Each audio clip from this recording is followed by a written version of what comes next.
Alhamdulillahi wahda wassalatu wassalamu ala rasulillah.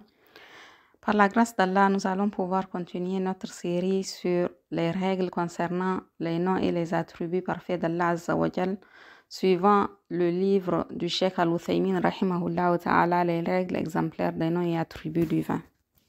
Nous avons auparavant parlé de la règle numéro 5 qui est que les noms et les attributs d'Allah Azza wa Jal sont d'institutions divines.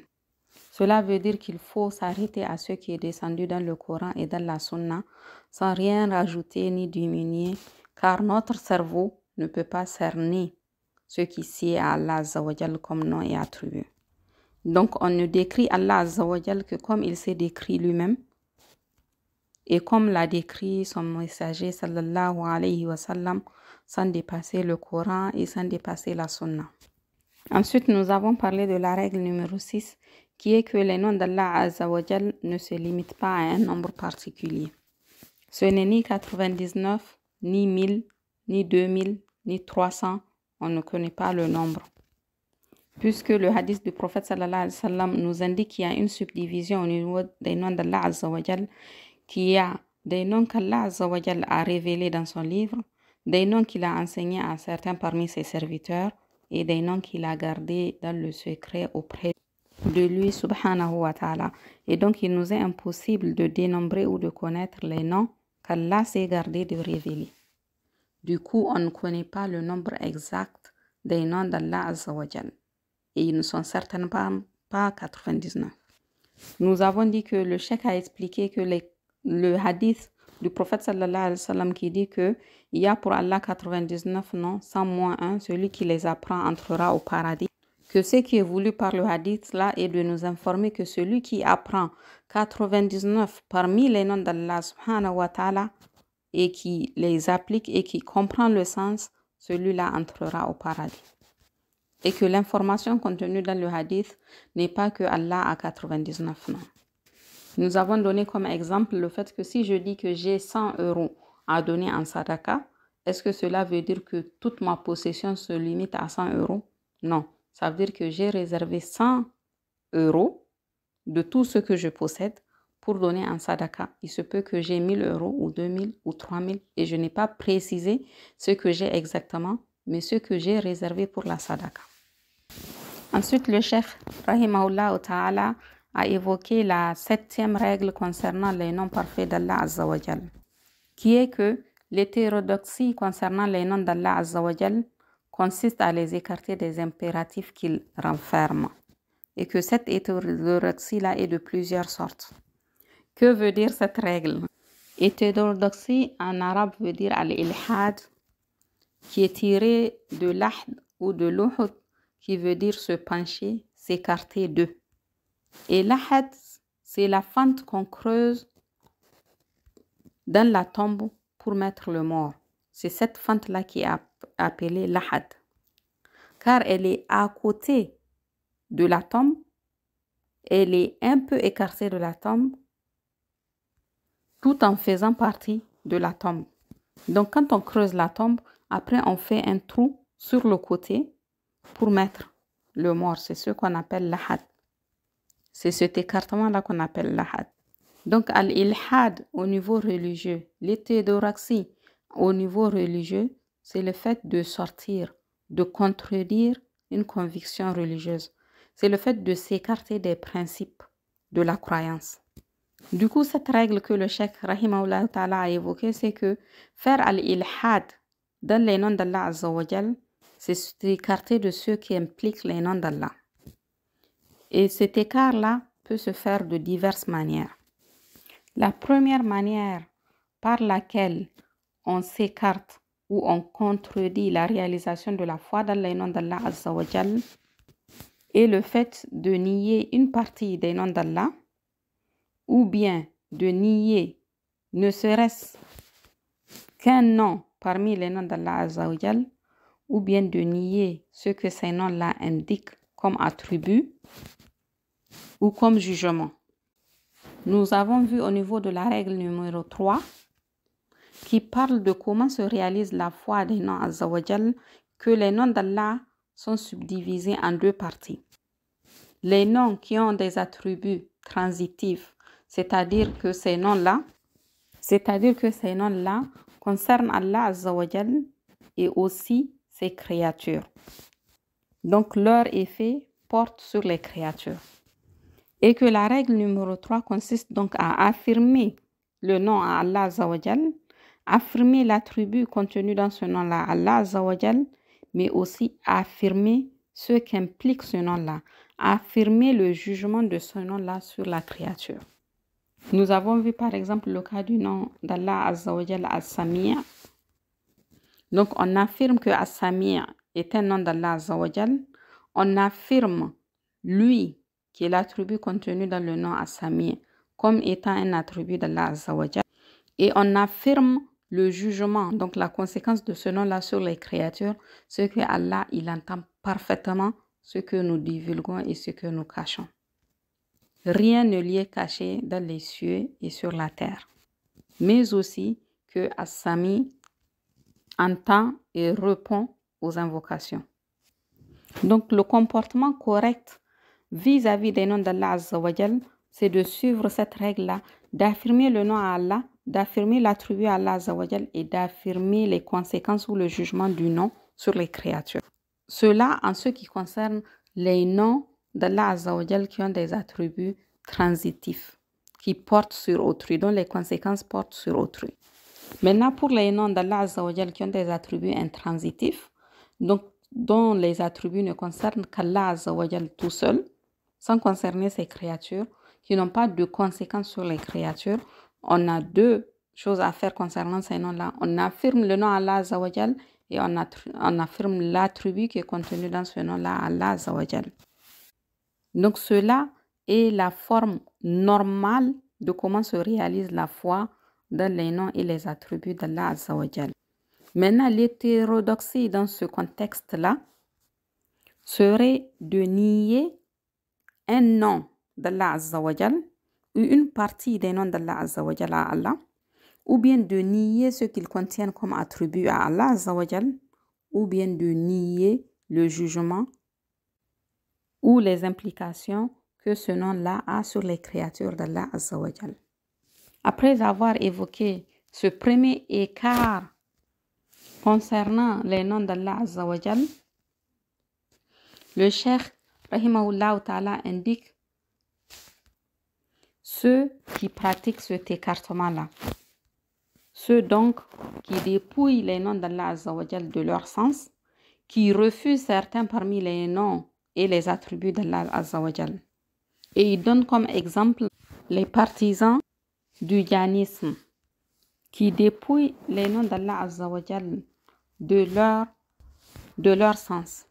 Ainsi, les jamites disent, par exemple, Allah est Al-Alim sans science. Donc, ils reconnaissent que Allah Azza wa Jal a pour nom Al-Alim, mais ils lui refusent l'attribut de science contenu dans le nom Al-Alim. Ils renient donc l'attribut à Allah Azza wa Jal, ils contredisent la règle numéro 3. Pourquoi font-ils cela? Ils disent que si on dit qu'Allah Azza wa Jal sait et qu'il a l'attribut de la science, cela voudrait dire qu'Allah Azza wa Jal a besoin de la science pour savoir. Donc pour sortir de cela, eux, ils disent qu'Allah sait sans science. Pourquoi? Parce qu'ils ont séparé entre l'attribut et l'essence. Ils ont séparé l'attribut de l'essence. Et en faisant cela, l'écartement qu'ils font, c'est qu'ils disent et refusent à Allah Azza wa Jal ce que Allah s'est dit sur lui-même. Parce que c'est Allah Azza wa Jal qui nous a informé qu'il est Al-Alim, un de ses noms, et que ce nom-là contient l'attribut de ilm, la science. Alors à ces gens-là, on peut répondre tout simplement en leur posant une question. Est-ce que tu as la force? S'ils disent oui, alors on va leur répondre que la force que tu as là, ce n'est pas une autre personne. C'est juste un attribut que tu as toi. Et que cet attribut-là, c'est ta force. Donc c'est toi qui la domines. Tu t'en sers quand tu veux et tu ne t'en sers pas quand tu veux. Donc tu peux serrer quand tu veux et tu lâches quand tu veux en utilisant ta force. Donc ce n'est pas la force qui te domine, mais c'est toi qui la domines, tout en acceptant le fait que la force fait partie de toi. Donc, c'est un attribut qui fait partie de toi. Mais c'est toi qui la domines, puisque c'est toi qui décides de l'utiliser quand toi tu veux. Donc, ce que tu es en train de faire, toi, quand tu dépouilles les noms d'Allah Azza wa Jal de ses attributs, de leurs attributs, tu es en train de faire une séparation entre les attributs d'Allah Azza wa Jal, les attributs divins, et l'essence d'Allah.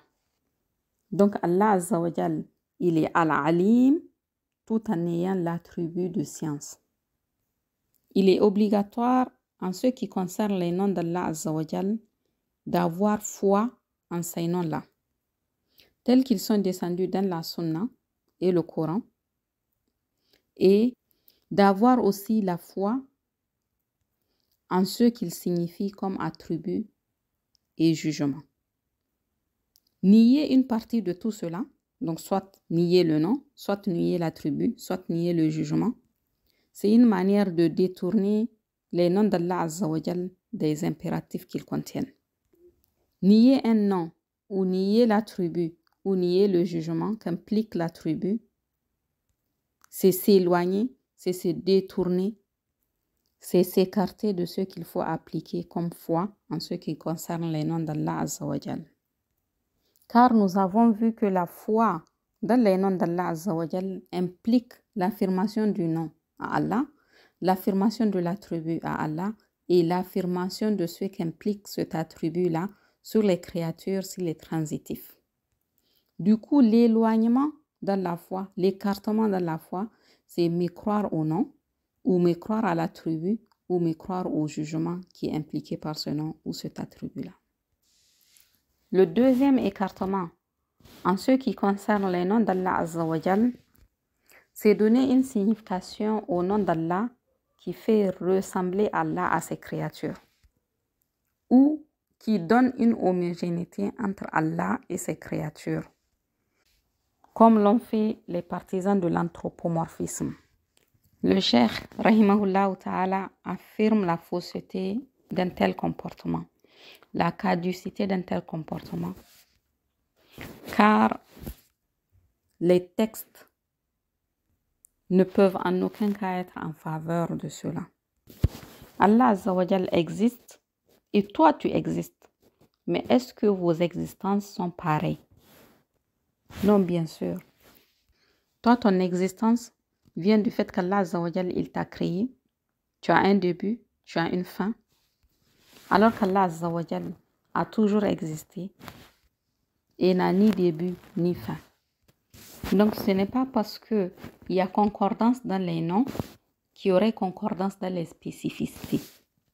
Donc, si nous prenons par exemple quelqu'un qui s'appelle Rahim, ce qu'on a le droit de faire, on peut nommer quelqu'un Rahim, et nous prenons le nom d'Allah Azza wa Jal Ar-Rahim, on sait bien que même si cette personne Rahim-là, elle est miséricordieuse, elle n'a pas la même miséricorde qu'Allah Azza wa Jal.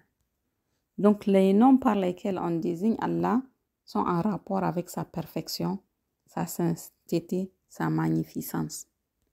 Et parmi les noms d'Allah Azza wa Jal, ceux qu'on peut rajouter aux créatures sont en rapport avec leur imperfection, leur manquement. Du coup, donner une signification au nom d'Allah Azza wa Jal qui fait ressembler Allah à ses créatures est un écartement, une hétérodoxie concernant les noms d'Allah Azza wa Jal. Le troisième écartement concernant les noms d'Allah Azza wa Jal, c'est nommer Allah avec des noms qu'il ne sait pas attribuer lui-même. Et cela n'est pas permis puisque les noms d'Allah Azza wa Jal sont d'institutions divines. Donc, nommer Allah Azza wa Jal avec des noms qu'il ne sait pas attribuer est une forme de détournement des noms d'Allah Azza wa Jal. Tu dois nommer Allah que par ce avec quoi il s'est nommé lui-même ou que le prophète sallallahu alayhi wa sallam nous a donné une information par rapport à ce nom. Faire cela, c'est-à-dire nommer Allah avec des noms qu'il n'a pas utilisés pour nous lui-même ou dont le prophète sallallahu alayhi wa sallam ne nous a pas informés, c'est un écartement de ce qu'implique la foi dans les noms d'Allah Azza wa Jal. Ces noms donc que tu aurais utilisés sont caduques car Allah s'en exempte. Ici, le cheikh rahimahullah ta'ala nous donne l'exemple de ce que font les chrétiens en nommant Allah Azza wa Jal le Père. Or, cela est un écartement de ce qu'implique la foi dans les noms d'Allah. Allah ne s'est pas nommé Père. Et quand tu nommes Allah Père, c'est-à-dire qu'Allah Azza wa Jal aurait besoin d'un enfant et de femmes, puisqu'il faut une femme pour avoir un enfant. Or, le fait d'avoir un enfant, le fait d'avoir besoin d'un enfant est une faiblesse que nous, les hommes, nous avons. Puisque sans enfant, tu n'as pas de suite, tu n'as pas d'héritier, tu ne laisses pas une postérité. On se sentirait bien seul. Or, Allah Azza wa Jal, il est As-Samad, celui dont tous ont besoin et lui n'a besoin de personne. Il n'a ni engendré, ni été engendré. Il n'est le père de personne. Mais le créateur de toutes les créatures, l'unique, qui n'a besoin de personne, mais dont tous ont besoin. Donc, utiliser le nom Père pour désigner Allah Azza wa Jal est un écartement par rapport aux impératifs de la foi dans les noms et les attributs d'Allah Azza wa Jal. Nous pouvons aussi prendre un autre exemple de noms que les philosophes donnent à Allah Azza wa Jal, comme la cause efficiente ou le facteur agissant, celui qui fait les choses, la mère nature. Pourquoi ils donnent tous ces noms-là? Ils ont vu que toute chose qui est faite, il faut forcément qu'il y ait un faiseur, entre guillemets, derrière tout cela. Mais comme eux ne veulent pas accepter la divinité d'Allah Azza wa Jal, il faut qu'ils refusent l'existence d'un créateur à qui revient le droit de divinité. Puisque si tu reconnais qu'Allah Azza wa Jal est le créateur des cieux et de la terre et de tout ce qu'ils contiennent, cela impliquera que tu doives l'adorer. Mais comme eux ne veulent pas se soumettre à Allah Azza wa Jal, ils ont inventé des options qui nourrissent leur passion pour refuser à Allah le droit d'être adoré tout seul sans associé, comme il est le créateur tout seul sans associé. Cependant, les signes, les preuves d'Allah Azza wa Jal sont aveuglantes. Tu ne peux pas passer à côté. Tu es obligé de reconnaître qu'il y a un créateur à tous ceux qui nous entourent. Pour contourner cela, ils se sont dirigés vers des noms comme le facteur agissant, la cause efficiente, la mère nature. Et cela est un écartement par rapport à la foi dans les noms et les attributs d'Allah Azza wa Jal. On ne doit nommer Allah que par ce avec quoi il s'est nommé lui-même ou que le prophète sallallahu alayhi wa sallam nous a donné l'information. La quatrième catégorie de l'écartement de la foi droite concernant les noms d'Allah Azza wa Jal, c'est tirer des noms d'Allah des noms de divinité, comme l'avaient fait les associanistes de Quraysh, qui avaient tiré certains noms de leur divinité des noms d'Allah Azza wa Jal. Par exemple, ils avaient tiré le nom Al-Uzza pour désigner une de leurs divinités en le tirant du nom d'Allah Azza wa Jal, Al-Aziz, ou le nom d'une autre de leurs divinités, Al-Lat, qui vient de Al-Ilah, pour désigner une de leurs divinités. Ils ont donc nommé leur divinité avec des noms tirés des noms d'Allah Azza wa Jal, et le Cheikh Rahimahullah Ta'ala nous dit que c'est faire al-ilhad dans les noms d'Allah Azza wa Jal, c'est un écartement par rapport à la foi dans les noms d'Allah, parce que Allah Azza wa Jal s'est nommé par des noms qui sont propres à lui. Et on n'a aucunement le droit de les lui disputer et de nommer autre que lui comme il s'est nommé lui-même. Le fait de tirer des noms parfaits d'Allah Azza wa Jal, qui sont tous des noms qui orientent de manière explicite vers Allah, l'unique sans associé, le fait de tirer de ces noms-là d'autres noms pour désigner des idoles est un écartement. C'est un détournement qui contredit la foi dans les noms d'Allah Azza wa Jal. Car les noms d'Allah lui sont propres. D'après la parole d'Allah Azza wa Jal, Allahu la ilaha illa huwa lahul asma'ul husna. Et dans la traduction approximative, Allah, il n'y a de Dieu que lui, les noms parfaits lui appartiennent. Ici, Allah Azza wa Jal relie entre ces noms parfaits et le monothéisme, le tawhid, car les noms d'Allah sont un argument clair qu'il est Allah, l'unique, sans associé. هو الله الخالق البارئ المصور له الأسماء الحسنى يسبح له ما في السماوات والأرض وهو العزيز الحكيم. Et la traduction approximative, c'est que les noms parfaits lui appartiennent. Tout ce qui se trouve dans les cieux et sur terre célèbre ses louanges. Ici, ça veut dire que Allah Azza wa Jal s'est unifié dans l'adoration et la réelle divinisation, comme il s'est glorifié dans les cieux et dans la terre et de tout ce qui se trouve. Comme tout cela célèbre les louanges d'Allah Azza wa Jal, il est aussi unique par ses beaux noms. Donc, de la même manière qu'il est l'unique dans la vraie divinisation, de la même manière qu'il est glorifié dans les cieux et sur la terre, de cette même manière, il est aussi unique par ses beaux noms. Donc, le fait de nommer autre qu'Allah Azza wa Jal par les noms d'Allah, de la manière qui lui est spécifique, est une forme de ilhad. C'est s'écarter de ce qu'implique la foi dans les noms et attributs parfaits d'Allah. Donc, en résumé, s'écarter de la réalité, de la foi dans les noms d'Allah Azza wa Jal est interdit sous toutes ses formes. Car Allah Azza wa Jal nous a fait un avertissement clair et menacé de châtiment ceux qui font al-ilhad. وَلِلَّهِ الْأَسْمَاءُ الْحُسْنَى فَادْعُوهُ بِهَا وَذَرُوا الَّذِينَ يُلْحِدُونَ فِي أَسْمَائِهِ سَيُجْزَوْنَ مَا كَانُوا يَعْمَلُونَ. Et la traduction du sens, c'est les noms parfaits sont à Allah, invoquez-le donc par ceci. Et laissez ceux qui profanent ces noms. Ils seront rétribués selon ce qu'ils ont fait. Dans ce verset-là, laissez-les ne veut pas dire laisse-le, mais c'est une menace. C'est-à-dire, ils verront ce qu'ils vont trouver auprès de moi.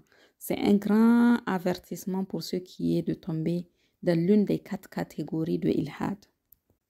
La première catégorie de ilhad, c'est nier le nom, ou nier l'attribut contenu dans le nom, ou nier le jugement impliqué par ce nom-là si l'attribut est transitif. La deuxième catégorie de ilhad, c'est donner une ressemblance entre Allah Azza wa Jal et ses créatures dans la confirmation de ses noms. La troisième catégorie de ilhad, c'est nommer Allah par ce qu'il n'a pas utilisé pour lui-même ou que le prophète sallallahu alayhi wa sallam n'a pas utilisé pour lui. La quatrième catégorie de ilhad, c'est utiliser ou tirer des noms d'idoles, des noms d'Allah Azza wa Jal.